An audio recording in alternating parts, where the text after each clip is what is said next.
the beginning of the session that I do with teachers is my life as a student with ADHD. But Nicole asked if I would do something for parents. Now, we have some teachers here. I'm going to find out who's teachers and who's parents.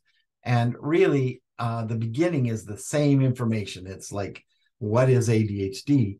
And then we can get into some of the nuances of what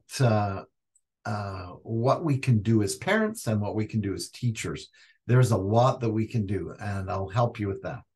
But let's start off by really defining ADHD. Of course, it stands for Attention Deficit Hyperactivity Disorder, which is a very, I don't know why that "or" is at the end there, but that's a very poor name for it. But it was a name coined in the mid-'80s. That was the first that it became a diagnosis. That was the first that it became recognized, and it became recognized in the medical community. And since then, the name has not changed because everybody's familiar with it. But really, it's a little bit more encompassing than it sounds. And we'll talk about that through the session. It is an actual biochemical disorder in the front part of the brain. So in the prefrontal cortex, this is the area that takes care of emotional regulation. It takes care of decision-making, takes care of organizational skills, and all kinds of important functions.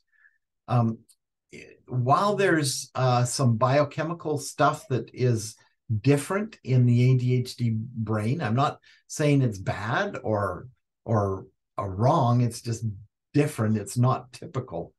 And so because it's not typical, instead of calling it a neurotypical brain, we call it a neurodiverse brain. And so that's that word at the bottom. So neurodiversity,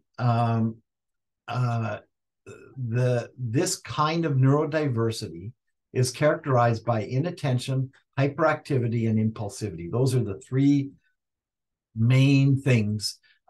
Unfortunately, as teachers and parents, we see the hyperactivity quite a bit. We notice that, right? And we're like, oh, that child's so hyperactive. But let me tell you, the young children can, like, if you look at all of these things, inattention, hyperactivity, and impulsivity, young children, and we're talking like, 0 to 9 can naturally be these. And so there's been some kind of controversy about, well, they're in kindergarten. All kindergarten students, all grade 1 students, could be diagnosed with ADHD. So we need to be careful. Now, having said that, as a teacher, I recognize that professional teachers in kindergartens and grade 1 and grade 2, while all of their students could probably qualify for ADHD under the diagnosis, they still can recognize some diversity, something that is not typical. And so there's still ways to recognize it and even diagnose it at a young age. All right, so let's, this is my wife and I at Niagara Falls, just going over the falls, nothing to worry about. Actually, I call it a waterfall activity because we're all going to go on the chat. So give me a chance. I'd like everybody on the chat so that I can see if you actually know how to use the chat, but also to tell me what you're here for. Like, why did you come? Thanks for coming, by the way.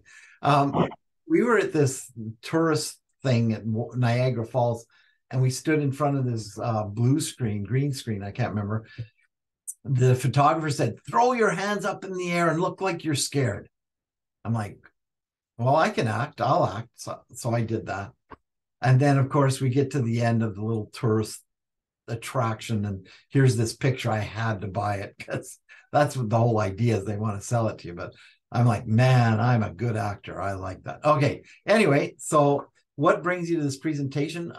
Don't unmute. Just go ahead and put your answers. We have Ashley Bowen, who has three people with her, Amanda and or two other people, sorry, Amanda and Sherry.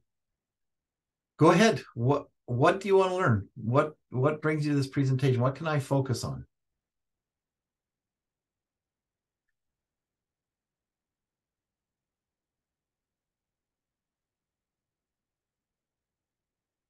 Does this mean that you don't know how to use the chat box? I'll tell you what, if you have nothing that you to respond to, please just say, hi, well, no, it'll just give you, yeah.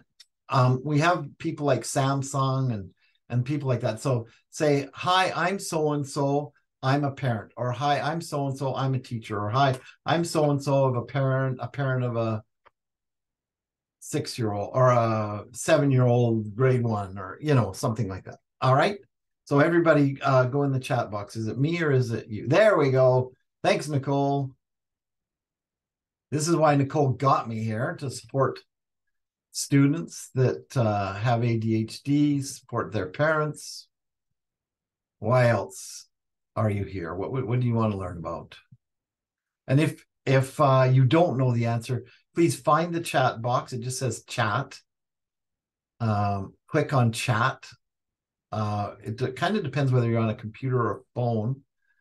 And click on chat. And if you have nothing to say, please at least say something like, my name is, or I'm a parent of, or I'm a teacher. So Ashley and company said, as teachers and parents, we want to know how to best support our students and our children. Ashley, I thought that all three of you were teachers, but we all have dual roles. I'm a teacher, and I also have two children who have ADHD. So Ty is a parent. Good. Glad you know how to use the chat box, Ty. Thank you very much. Great to have you. Thanks for having your video on. I love seeing who I'm talking to. And all right, finally, Michelle. Sorry, Michelle, I saw TM and I thought your name was Tim, but she has an 11-year-old with ADHD.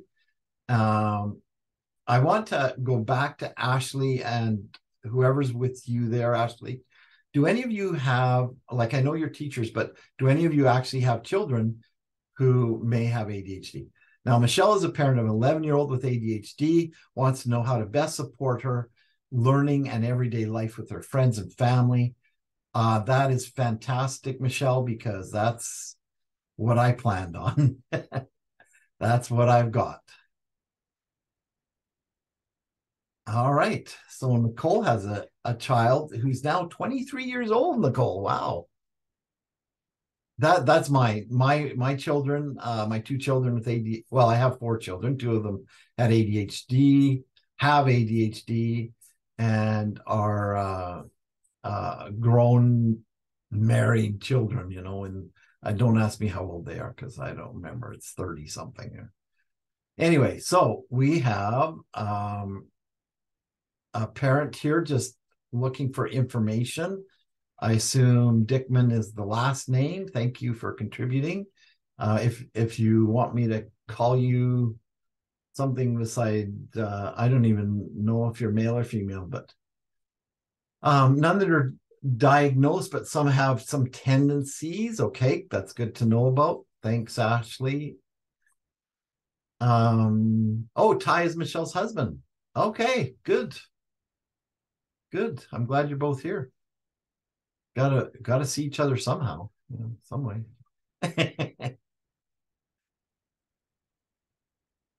All right. So Ty, your wife's accusing you of having ADHD and you're nodding, so that's a good sign. We're buddies, right? You and I, we both have ADHD, and so I know a little bit about what your life is like. So, in other words, I know that you get bored with sitting around for long periods of time. Is that true? Not if that's true. Yeah. Now, I have 3 perspectives. I mentioned that I'm a parent. I taught students with ADHD for 30 years. And so I have lots of experience at all grade levels. So while I haven't taught every single grade, I have actually observed every single grade. As a consultant, I went into classrooms of every single grade. And then, of course, as I just mentioned to Ty, I have been diagnosed with ADHD. I am currently on Concerta is my medication, and it helps. It's really great stuff, but I don't take it all the time. Let's start off with a little intro to what this is all about, what ADHD is all about. This this girl does a whole bunch of YouTube videos that are called How to ADHD, and you'll see that at the beginning here, but I highly recommend her. She is fabulous. How to ADHD. This is her very first video that just gives a nice overview. So let's have a look. Nicole, I don't know, wave at me if you can't hear it, or if something goes haywire, just wave. Hello, brains. Welcome to my Definitions and Answers series, where I explain common terms related to ADHD. Since this is the first video in the series, let's start with the basics. What is ADHD? Attention Deficit Hyperactivity Disorder, or ADHD, is a neurodevelopmental disorder as defined by the American Psychiatric Association in the Diagnostic and Statistical Manual, or DSM. ADHD is currently diagnosed in both children and adults based on the symptoms of inattention and hyperactivity or impulsivity. Two of several signs of inattention include making careless mistakes or having difficulty focusing.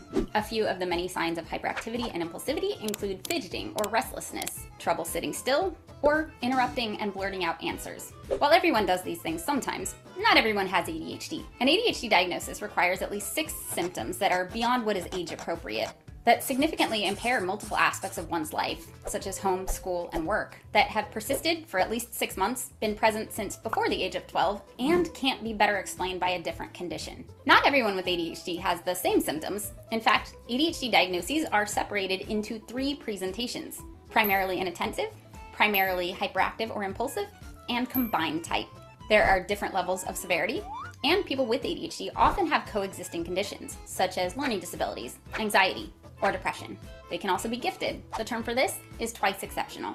While there is no cure for ADHD, it is highly treatable. There is no single treatment that works for everyone with ADHD, but the current recommendation based on a ton of research is multimodal treatment: medication to manage symptoms, and behavioral therapy to develop the skills and strategies necessary to minimize impairment. Those with ADHD often struggle with everyday tasks and are at a higher risk for negative life outcomes, such as divorce, job loss, accidents, and addiction. At the same time, many people with ADHD credit their success to the unique ways in which their brain works. ADHD symptoms such as impulsivity and distractibility can translate into creativity, curiosity, a willingness to take risks, and an ability to think outside the box. Fun fact, the name ADHD has only been around since 1987, but the condition itself has been described by physicians at least as early as 1798. So it's nothing new, and our understanding of ADHD is constantly evolving: what it is, what causes it, how it affects us, and how to address it. For example, you might hear many experts refer to it as an executive function disorder. And while this isn't listed in the current DSM, emotional dysregulation is also a well-researched aspect of ADHD. As we learn more and more about ADHD, the definition will definitely be updated in both the DSM and the ICD, which is the other major reference for medical definitions. Whatever we call it, and however we define it, those with ADHD experience its impact on many aspects of their lives. If you'd like to learn more about ADHD, check out my ADHD Essentials playlist here. And if you'd like to support this work, consider donating to How to ADHD on Patreon. The brain advocates shown here, and all the Patreon brains, are the reason we can create content that helps ADHD brains and hearts who love them learn to work with their brains, not against them. Let me know what you think of this new series, and let me know what definitions I should do in the future. Then go watch more videos, unless you need to sleep, or eat, or study. Then you should probably do that. I should probably do that. All right, so that's Jessica. Jessica. Hello, brains. Welcome. Come on, Jessica. We're finished. Let's move on. There we go. That's Jessica. She's amazing. So I mentioned that it's a biochemical disorder of the prefrontal cortex and also a neurodevelopmental disorder, that it's characterized by these three things. Um, and so I'd like you to know a little bit about this biochemical part. Um, Pay close attention to what this following video has to say about dopamine. This is a video that is just 1 minute long, and I may, for the first time ever, talk during it. We'll see. Here we go.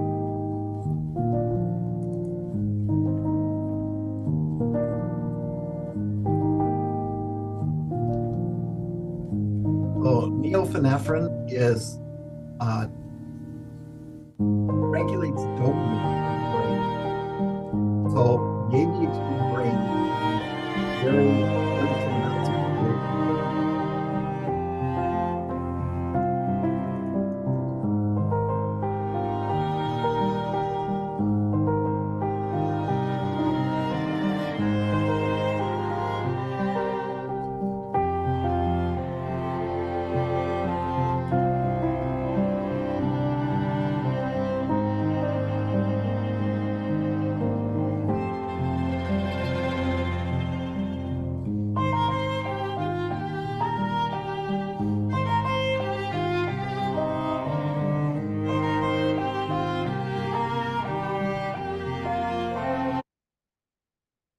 Okay, so as was mentioned right at the beginning, that's the brain, and so I just want everybody to recognize that ADHD brains function a little differently, and I think we've gotten that idea. Partly because of low levels of dopamine, and so the ADHD brain is constantly looking for something that stimulates it, and that can be anything from interest to adrenaline to all kinds of things, that anything exciting or engaging, that's what wakes us up, basically wakes our brains up. And we know that. Well, let me just ask you this question. So if one of the characteristics of ADHD is hyperactivity, why would the medication be stimulants? All of the medications are stimulants. Why would that be? Now, I don't expect you to answer the question, but let me just show you brain waves. Brain waves are easily measured with an EEG that they just put on the head, and they look at all the different brain waves. And they have found out that when we're sleeping, we're usually delta or theta. Theta is like just asleep or just going to sleep, and delta is deep sleep. Alpha is awake, but it's not um, alert. Beta is where students need to be to learn. Beta and gamma are really active, alert brains. All right. So the ADHD brains have been shown to generate an abundance of theta waves, right? Delta and theta. And so, in a way, the ADHD brain is half asleep. So, why stimulants? Why would stimulants help? Well, it wakes up our brains and allows our brains to get a little more dopamine, the dopamine that we need to function at the alpha and beta level, or even the gamma level. Now, of course, an ADHD brain can be very interested in something, and they can start hyper focusing. So, a hyper focus looks like something that wakes the brain up, and the brain goes to gamma, basically, and hyper focuses. So I find this really helpful to understand that my brain needs waking up. A lot of us think, oh, well, if your brain's half asleep, why are you hyperactive? I don't know. I can tell when my little grandchildren, I have a little 2-year-old child right here in the house right now, and I can tell when they're tired because they speed up. Have you ever noticed that? And so it's the brain trying to wake itself up. That's the hyperactivity. Hyperactivity is like, oh, I got to wake myself up.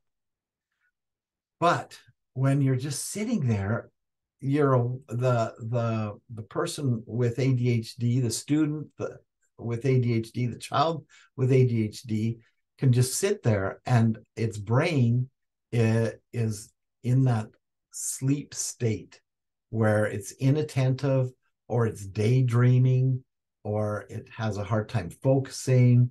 It is unaware of the time, either as it is inattentive, it's unaware of the time, or when it hyper focuses, it loses all sense of time.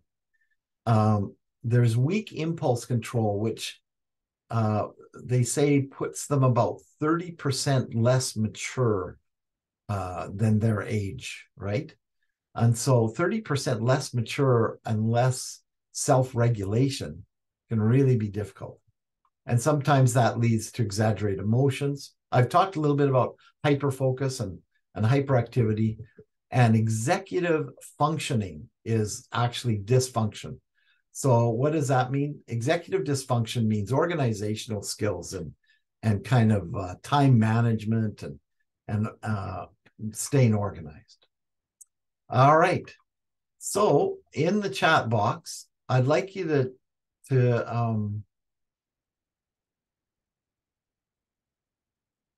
I don't know if I want you to say what you should do. Let's just let me just ask what I really mean here. I'm just gonna change this if that's okay. What I really mean is in the chat box, I'd like you to say what kinds of things you observe in your child or husband with ADHD. What do you observe?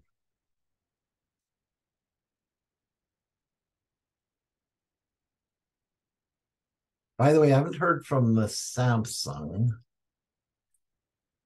So I don't know, Samsung, if you are able to find the chat box. See if you can find the chat box and just give me something, anything, just so I know that you found the chat box and stuff. All right, so Michelle says lack of organization, getting distracted, impulsive.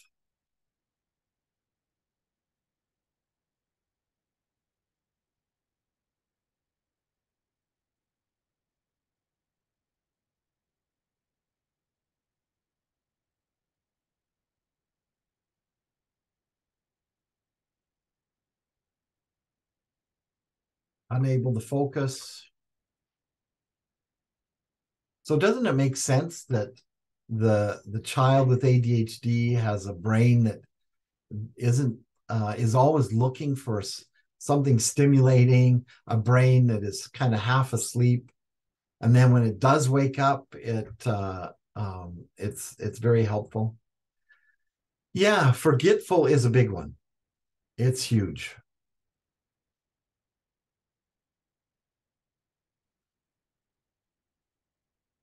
All right, we're going to do a little exercise that I need you to participate as fully as you can wherever you are, and it means saying some stuff out loud. So I hope you can, oops, let me just share this with you.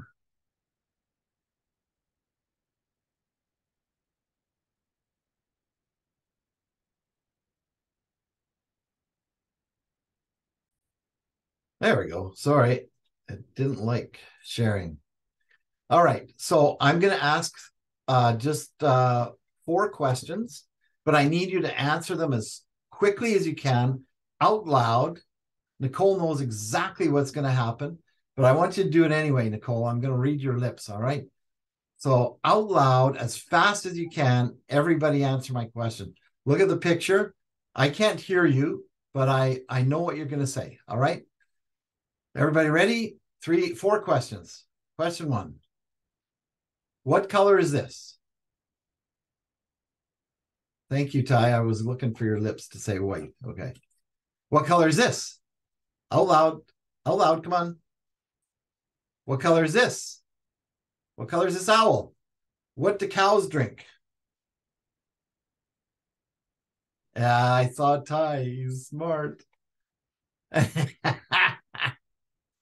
So Ty, you can unmute since I looked to me like your lips said water. Is that right?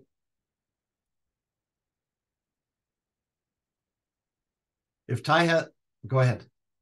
Oh, can't hear you, which is weird because you're not on mute, but the mic's not working. Anyway, nod, Ty, if you said water. Nod. Yes, he said water. Some of you said milk. All right. Ty's texting.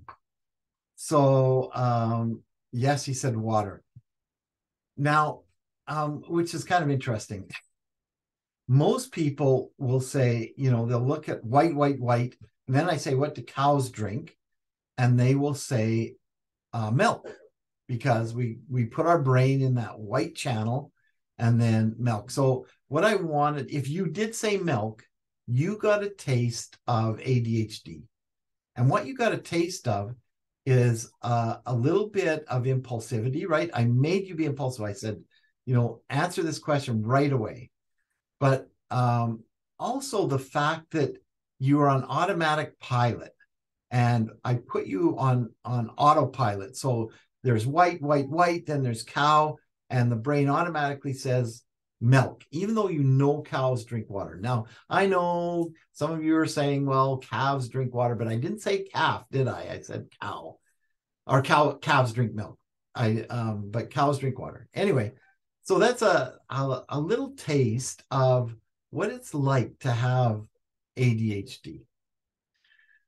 Now, is it all bad? Is ADHD all bad? I find that I have lots of energy. I have lots of enthusiasm. This helped me as a teacher. I find that I'm creative, and lots of people with ADHD are very creative and resilient. Part of the reason why people with ADHD are generally resilient is because, and resourceful, we get ourselves into trouble, right? And so our whole lives, we get ourselves into trouble that we have to get out of. And so we're good problem solvers, and we bounce back easily because it's almost like we're always solving problems. Drive and hyper focus can really be a positive attribute. And then I'm a risk taker, and I love spontaneity and fun and change. I actually thrive on change. My brain, when it experiences change, it just wakes up. So I want to introduce to you my wife. Now, my wife, I found out that Ty and Michelle were married, and I went out to the kitchen during the video and said, hey, Donna, can you come and share a little bit? So here's Donna. And Donna does presentations with me. Why? Because she is calm and organized and careful. She's doesn't take a lot of risks, right?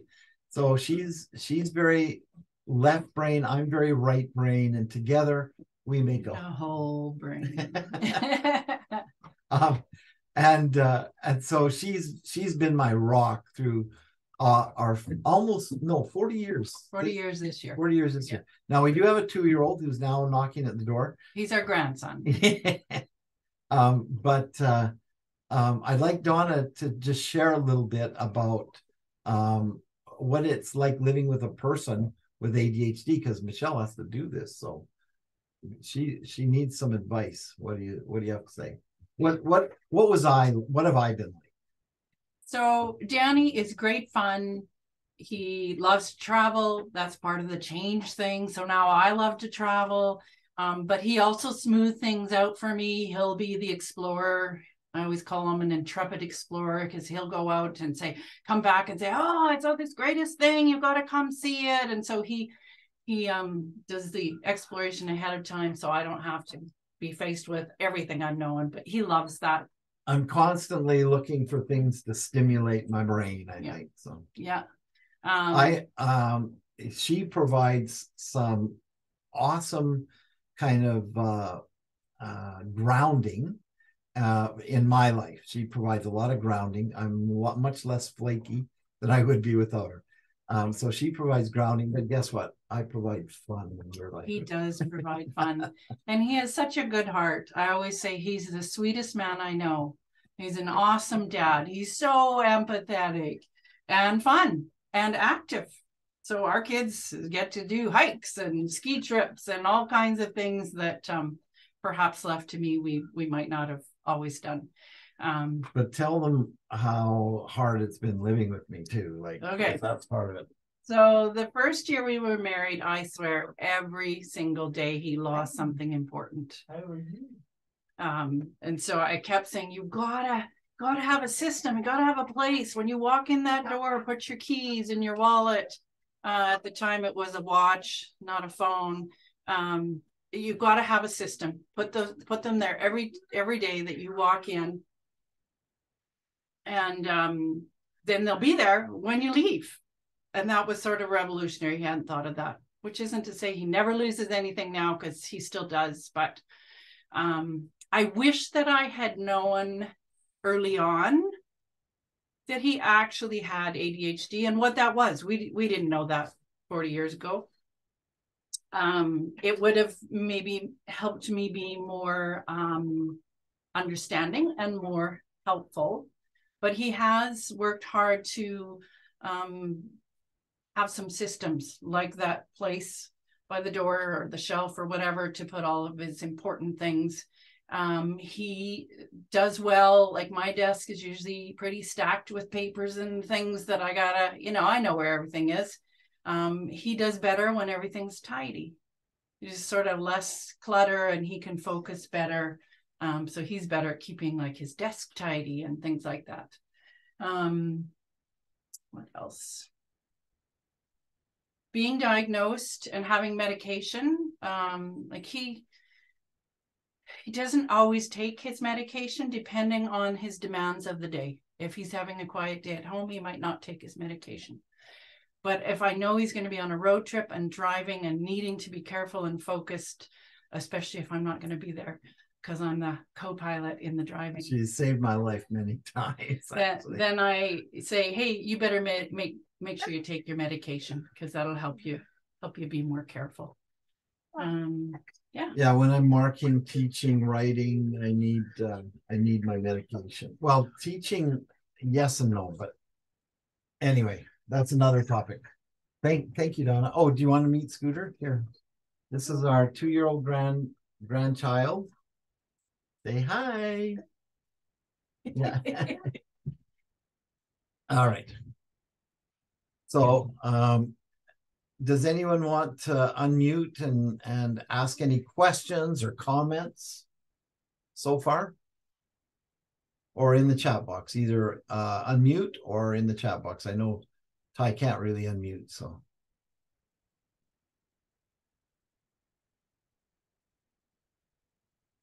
All right, let me share. This is a good slide to kind of think about. Share it.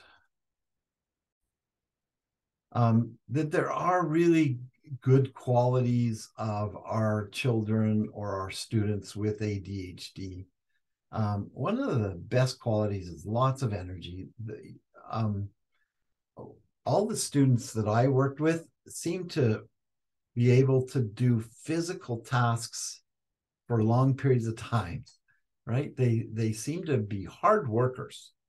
And, in a rural community on farms, that would be an attribute that would be awesome. I don't know how many of you have students from farms, but I had lots of students do work experience, and they did poorly at school and they did awesome at their work experience. So Nicole, what grade levels? I know you have elementary. Do you have any 7, 8, 9, 10? Yeah, we're a JK to 8 school. Okay. Yeah, so you have a primary and middle school kind of thing. Yeah. Very cool. Yeah. And we're in a rural setting as well. Yeah. And I have nothing to back this up, but I would say that there's more ADHD in rural, amongst the rural population than there is amongst the urban population. All right. So these are just some things to look at. If you like it, take a picture or email me later. I'm just going to move on. Now this is the answers that we already got. What are some of the challenges of parenting? And let me go through it. They're not organized. They get distracted. They're impulsive. They have a difficult time staying on task and focusing. They're forgetful. They have a difficult time keeping friends, and that can be a really tough issue.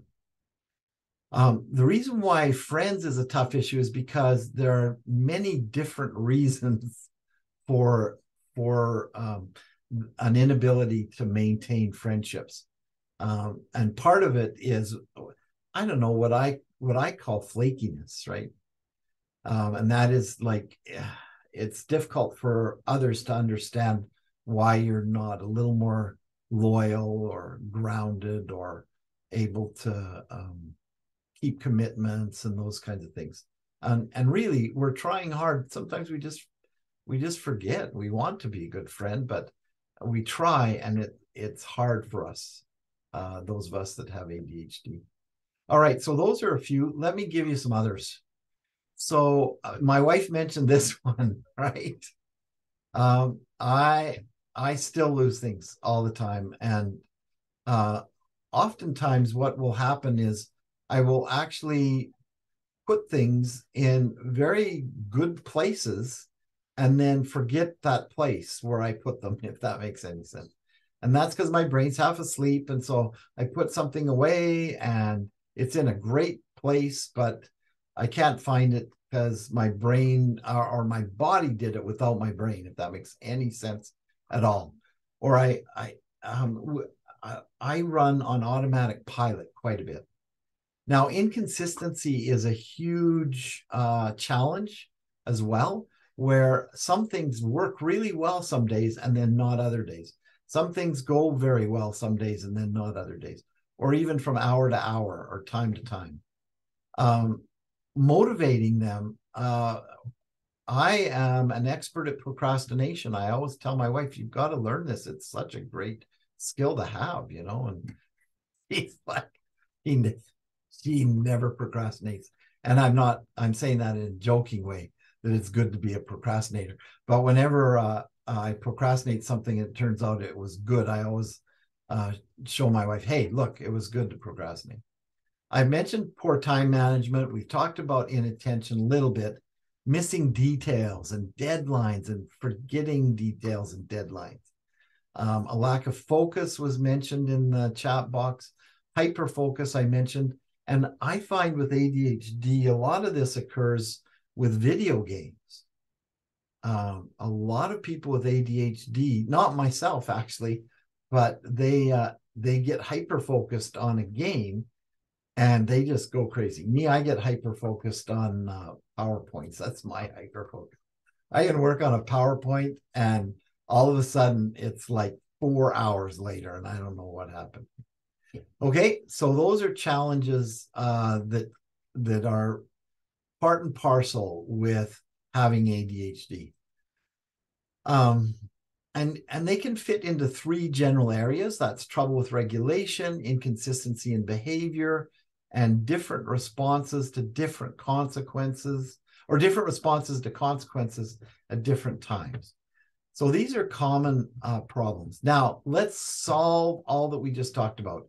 What strategies can we use? My wife mentioned, you know, she has a basket by the door. I put my wallet, keys, and I don't put my phone there. That's always been a problem. But I always keep my wallet and keys in the same place so that I don't lose them. So that's one little strategy. In the chat box, or if you want to unmute, what are some strategies that you can think of? I'm going to give you a whole bunch. But before I give you some strategies to help you with your children, you tell me what strategies have worked or what strategies do you think might work?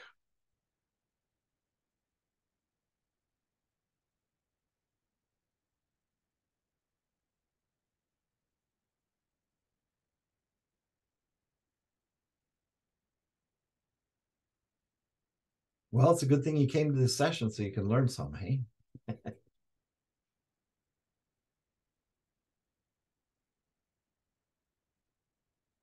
I want to go back to somebody. Who was it? Michelle and Ty have an 11-year-old with ADHD, and they want to know how to best support her learning and everyday life. So I'm going to give some strategies that can really help.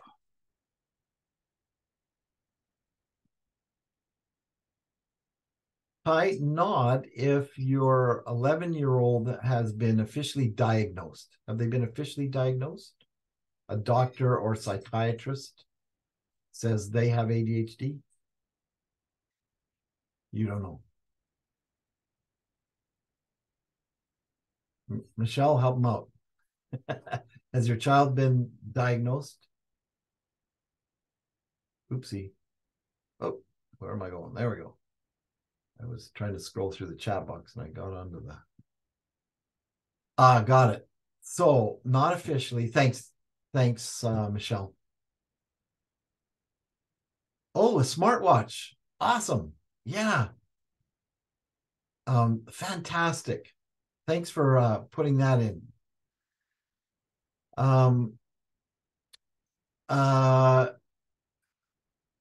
Yeah, it's not, yeah, if medication helps, then great. And lots of doctors, if there's a doctor prescribing medication, then I would call that diagnosed. I would say, the doctor feels like this is valid enough to try medication. And so we'll talk a little bit more about that. But this little device is fantastic. It, we can use smartphones, smartwatches to prompt us, to remind us of things. I had a buzzer reminder to get ready to do this session, and things like that can really help. I use both alarms I use alarms in 3 places on this phone. And so I have a lot of alarms. I have alarms that sound like a choo-choo train. I have alarms that sound like a dying computer. I have, all these different alarms for different things. And I have alarms associated with my calendar that I can keep on my phone. I have alarms associated with tasks that need to be done. And so those are just kind of reminders to do some things that I need to do. So technology can really be helpful. Any other ideas from anybody?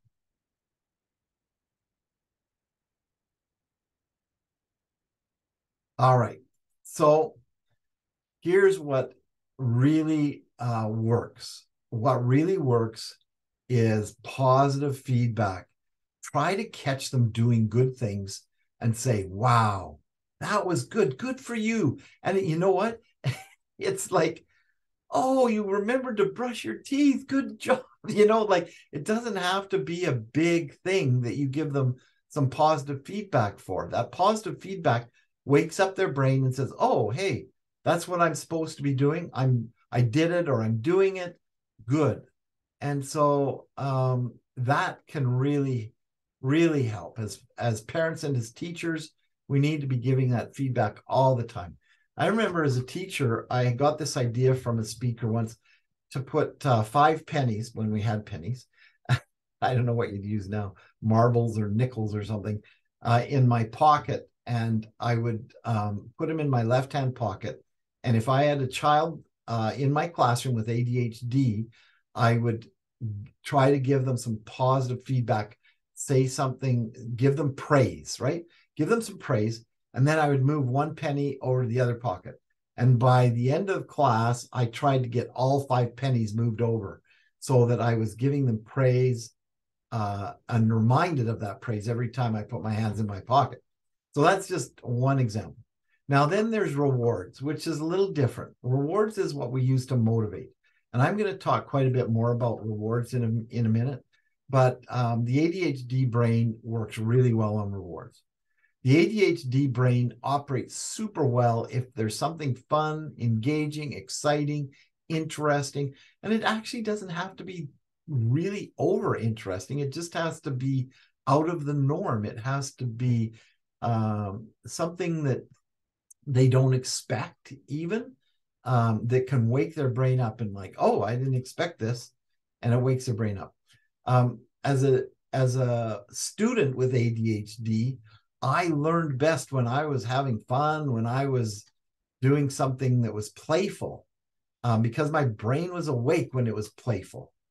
And so as a teacher, I tried to bring as much playful, fun, enthusiastic stuff into my classroom. I think students with ADHD, children with ADHD, respond to enthusiasm too. My wife has helped me with organization, and I wish that I had had help from my mother with my organization as I was growing up.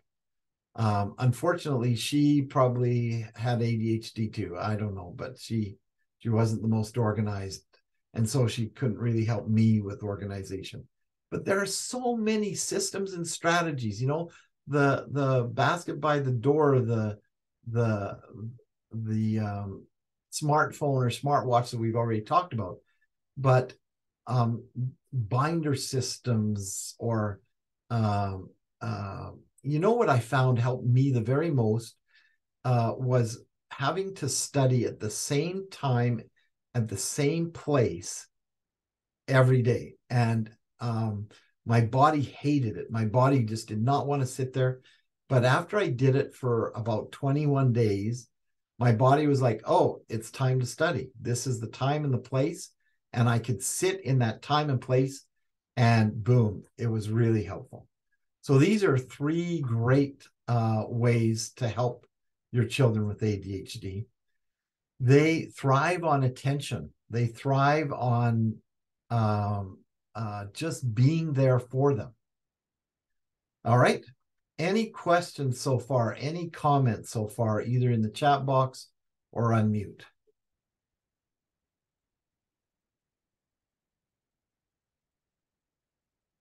I'm going to share a video with you that, oops, that's not where I want. I want right there, about what you can do to help support a child with ADHD. Okay, the YouTube video, and I'll just share it right now.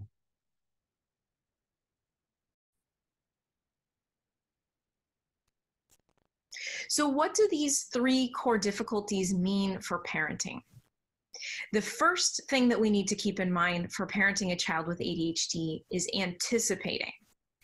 Because your child is not very good at projecting themselves forward in time and thinking about what's going to happen next and what's going to happen if I do X, we as the adults have to think ahead.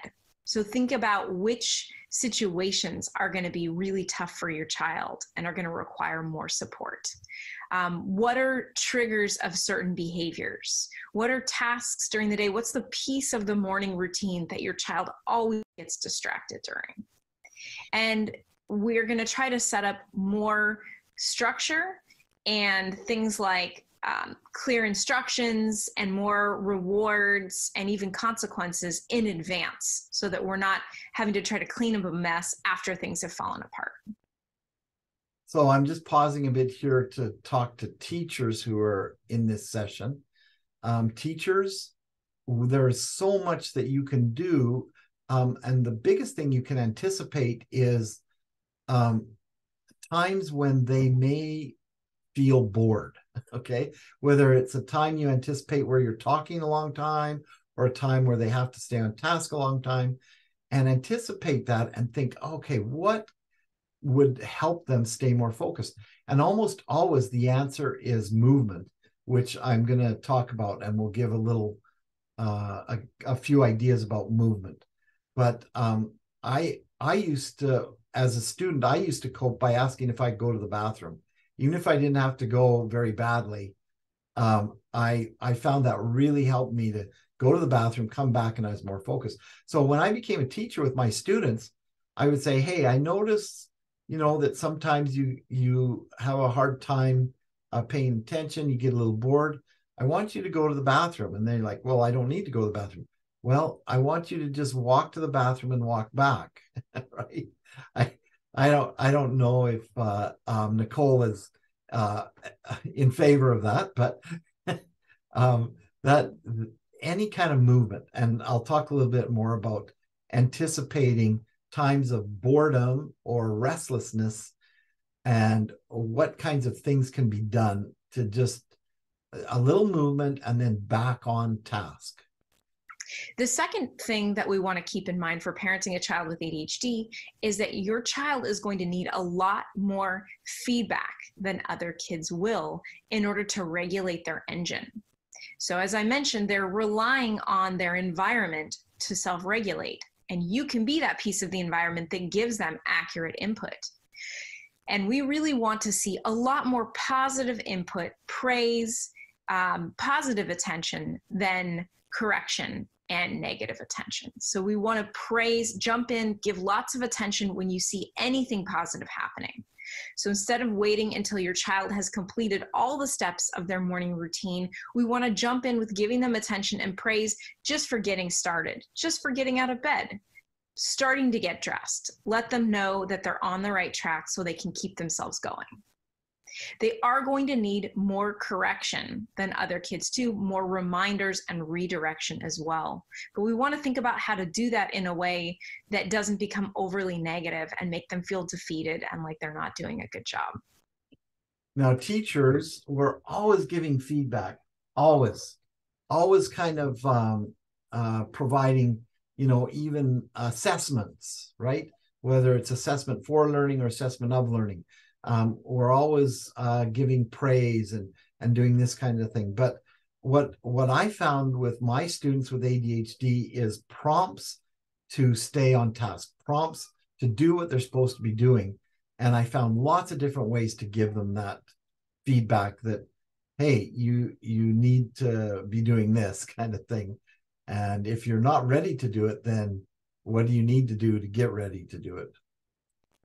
The third implication is that we need to build in more powerful rewards, incentives, and consequences for your child. So natural consequences often aren't going to have the effect that we hope they will. For example, if your child always forgets to put on socks and you think to yourself, well, the natural consequence is when they're out of recess, they'll notice their feet are cold. That's too far in time really for it to change your child's behavior. We need to put rewards, incentives, consequences in place that happen at the point of the behavior so that are really connected to when your child is doing a task and are things that your child cares about, right? So for each child, we're going to think about what is his or her currency, what motivates and excites them, what gets that dopamine flowing. And can we put in some of those more exciting things, those rewards, during the boring parts of the day? One example would be bedtime. It's really hard often for kids with ADHD to get into bed because there's nothing fun that happens once you get in bed, right? The reward of the day is done. So of course they're going to stall on getting pajamas on, getting teeth brushed, getting into bed. But if we can put a special routine that's exciting for them into place once they're in bed, having that special story time in bed with a parent, that might be exciting enough to help them get through some of the routine. We got to make it really clear. We got to remind them of it in a way that's powerful and meaningful to them. All right, that's that. So we're kind of out of time, but if you don't mind, I'm just going to breeze through some slides really quickly here. Let's do this. So what can you do? For sure, talk to your teachers, communicate with the school, and find out what they do that works. And you can tell them what you do that works. Figure out their learning needs and their style and interests and their strengths.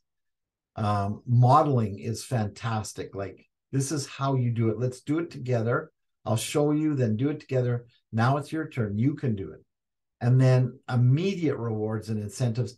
It can't be something that's 2 or 3 days away. It's got to be immediate. So these are the teaching strategies that I found woke up my brain as a student. All of these things are really great. Now, talk to teachers if you are a parent, and if you're a teacher, these are some things that you can think about. Now, I said, supportive relationships are really important, especially from adults. Now, I'm going to skip through this slide. I apologize. Here's what my daughter, who is an occupational therapist, says. She says, have a walk box or a stationary bike or fidget toys or a standing desk or rocking chairs. And then after I looked at her list, I'm like, these are all movement strategies. A walk box is just a taped off area in the classroom where they can walk at any time. And so movement is a huge key to helping students with ADHD, giving them a chance to even move while they learn. All right, that's it. Any questions? My time is up. Thank you, Nicole. I'm happy to go as long as there are questions, as long as people are interested in staying on. You can ask questions in the chat box. You can ask questions by unmuting. How about some feedback for me? Anything that you like from this presentation? Anything that was helpful as well, but also questions?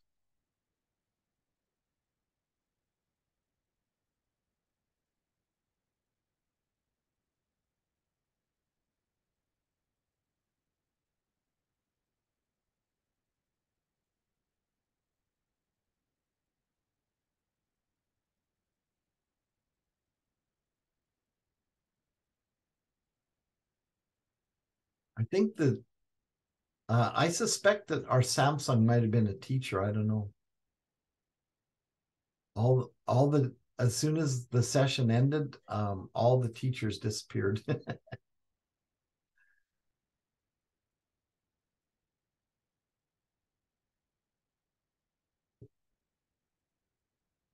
Glad you're still here, Ashley. Yeah, you are still here. We still have a few teachers still there. Yeah.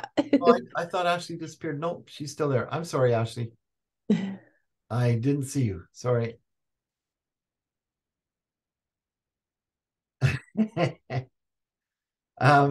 Yeah, Michelle, like, it's too bad I can't just get you and my wife together to commiserate, but you must love Ty, or you wouldn't have put up with him this long. And that's my wife. She loves me and she's put up with me. And wow, what a help she has been for me. And as she said, she wished that she had known that Ty. Yeah, of course you're Peach.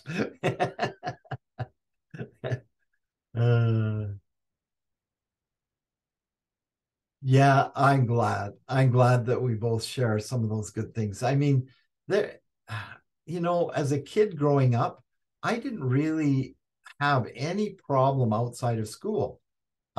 I found lots of things to play with. I loved riding my bicycle everywhere, and I loved playing, and I could play and have fun with just about anything, anywhere, almost. And so I was fine if I had my autonomy and I could just go wherever my brain took me. But at school, where I had to sit there, it was hard to pay attention. And there's no such thing as ADHD. I didn't know that I was any different than anybody else, except that I didn't do as well. And so I thought I was dumb.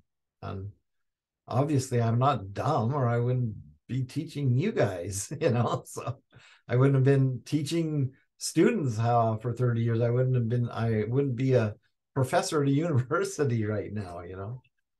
So, but I sure felt like I was dumb. So I'm glad that Ty is a peach and that he shares a lot of the good things that we talked about. That's great. Any questions, comments, issues? Ashley, you and your group haven't said much. Yeah, your daughter's good at sports, right? And that helps her a lot. That's great. Yeah, cleaning out the locker is what I'm laughing at.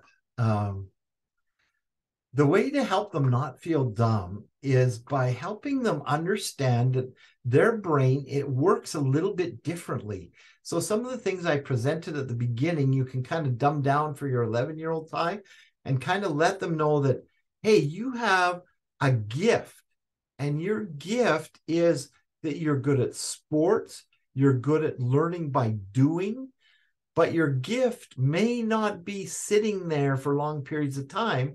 That may be a bit of a struggle. And so, but you are gifted in other ways, and everybody is smart in their own way. And the way that you are smart is whatever she's smart in. Like, tell her whatever she's smart in and say, hey, you know, we can't all be smart in every area, but you're smart in sports. And that positive feedback, I just can't say enough about positive feedback, you know.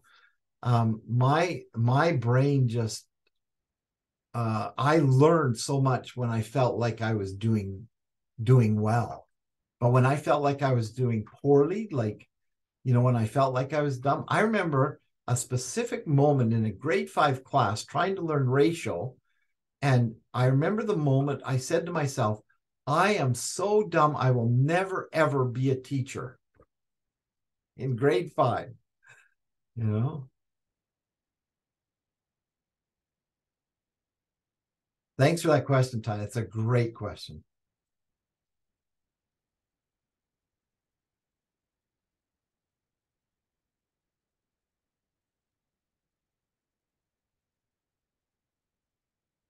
Yes. Ashley and those who are with you, I gave a handout to Nicole and the other staff who were in my session. And I highly recommend getting a hold of that handout. Do you know which handout I'm talking about, Nicole? And do you have it? Good. Yeah, give it to Ashley and anybody else because it's my best ideas, right? So, yeah.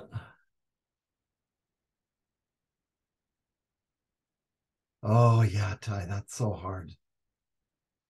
Yeah, well, you know, I said to my wife, you know, my dad used to say to me, if you don't stop crying, I'll give you a reason to cry.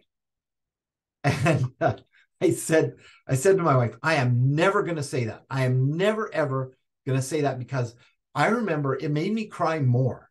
When my dad said that, that was, you know, threatening abuse, and I will never say that. Well, you know, one day my oldest is 3 or so, and he's crying for no good reason and frustrating me. And out of my mouth came, stop crying or I'll give you a reason to cry. Oh my wife just laughed her head off. She knew that was just kind of an automatic response that came out of my brain, that came from my dad, you know, that I did not want to say. So yeah, I feel for you, Ty. It's tough. You've got to flip that generational negativity to try to be as positive as you can. Yeah, do or do not. What I got this a lot. Think, Danny, think. Right. And I'd be like, I am trying to think. I'm doing my best here, you know. Another thing that teachers would say, oh, you just need to try harder. Well, that, you know, I don't know, do or do not, I like, but try harder. You know, I say we eliminate try and start replacing it with yet, right? Oh, just try harder. Instead of that, why not say, oh, you can't do it. yet, but keep trying. You will be able to, it's just not yet. Yeah, lots of potential if you'll just apply yourself, right? And I'd be like, I am applying myself. What are you talking about? I'm trying as hard as I can. Yeah, and the think often came from impulsive kinds of things that I would do. And my parents would just be like, like, didn't you realize that if you did that, the whole yard would light on fire? One time I poured some gasoline on briquettes, if you remember briquettes back in the day. And the briquettes, I thought they'd gone out, but there's obviously a little glowing. And of course, the fire jumped up and scared me, went right into the gas can. And I threw the gas can on the lawn, and the lawn started on fire, and it was quite a mess. Anyway, you want to hear those. Any questions? Any problems, comments?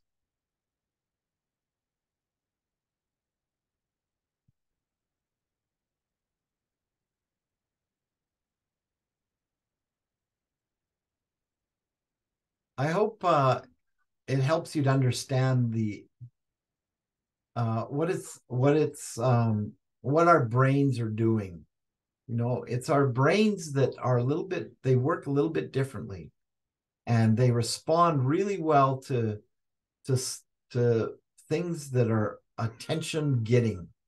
If something gets our attention, our brain works really well. So for Ashley and the teachers with you, figure out what gets their attention, and when you need their attention, use whatever it is that gets their attention.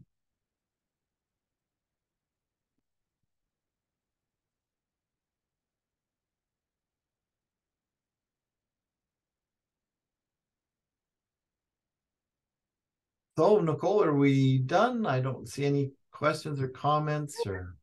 Yeah, thanks, Danny. It looks like everyone's asked what they've wanted to ask, and I really, really appreciate you making the time for us and creating the video as well for parents who couldn't attend. Yeah. I know there was right. several. Yeah, there was several who contacted me and were upset because they couldn't attend. So I'm really glad that they'll be able to. I think we better get. I'd forgotten about the recording, but I think when you signed on, you were notified that it's being recorded. Ty and Michelle, there was some personal stuff here for you too. Is it okay if we share that with the world? I don't know, with at least other parents in the school. Is that okay? Nod, Ty, if that's okay, or write me a text if that's okay. Oh, all good. Thanks very much. Yeah, good. All right. Well, it's been a pleasure. I've enjoyed it. Yeah, thank you so much. I've been awake the whole time. It's been great. Very much appreciate it. And yeah, maybe we can plan another session next year too, and just keep having sessions for parents. So thanks so much, Danny. All right. And anything else I can do, Nicole, I'm happy to help. Great to meet with you all. Great to meet you all, especially Ty. I love seeing you, Ty. It's great to have somebody that I'm actually talking to. So instead of a black box with initials in it or something. Okay. Well, thanks everyone for coming. I wish you all the very best with those in your life who have ADHD. There's good, bad, and ugly. Take care, everyone. Bye.